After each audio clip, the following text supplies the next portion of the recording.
Transformer एक ऐसा सिद्धांत है जो मशीन लर्निंग और आर्टिफिशियल इंटेलिजेंस में क्रांति ला रहा है। जब हम ट्रांसफॉर्मर की बात करते हैं तो हमें सबसे पहले ध्यान में रखना चाहिए कि यह एक आर्किटेक्चर है जो विशेष रूप से प्राकृतिक भाषा प्रोसेसिंग के लिए डिजाइन किया गया है। इसका मुख्य तत्व है सेल्फ अटेंशन।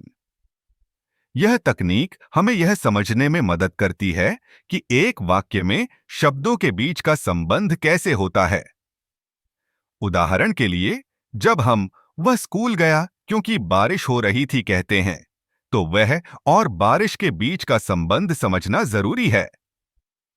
ट्रांसफॉर्मर इस संबंध को पहचानने में सक्षम है, जिससे वह बेहतर तरीके से समझ सकता है कि वाक्य का अर्थ क्या है।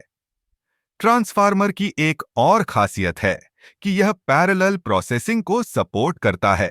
पारंपरिक रिकरेंट न्यूरल नेटवर्क्स के मुकाबले, जो एक समय में एक ही शब्द को प्रोसेस करते हैं, ट्रांसफार्मर एक साथ कई शब्दों को प्रोसेस कर सकता है। इससे इसकी स्पीड और एफिशिएंसी दोनों बढ़ जाती हैं। अब बात करते हैं एनकोडर और डिकोडर की। एनकोडर इनपुट डेटा को प्रोसेस करता है और उसे एक संक्षिप्त रूप में बदलता है, जबकि डिकोडर इस संक्षिप्त रूप को फिर से एक नए रूप में बदलता है, जैसे कि अनुवाद करना। यह प्रक्रिया ट्रांसफार्मर को विभिन्न भाषाओं के बीच अनुवाद करने में सक्षम बनाती है। ट्रांसफार्मर का एक और महत्वपूर्ण पहलू है पोजिशनल एम्बेडिंग। चूंकि ट्रांसफार्मर शब्दों को एक साथ प्रोसेस करता है, उसे यह जानना जरूरी है कि शब्दों का क्रम क्या है।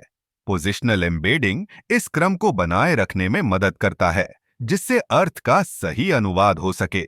इस तकनीक का उपयोग कई क्षेत्रों में हो रहा है, जैसे कि गूगल ट्रांसलेट, चैटबॉट्स और यहां तक कि कंटेंट जनरेशन में भी।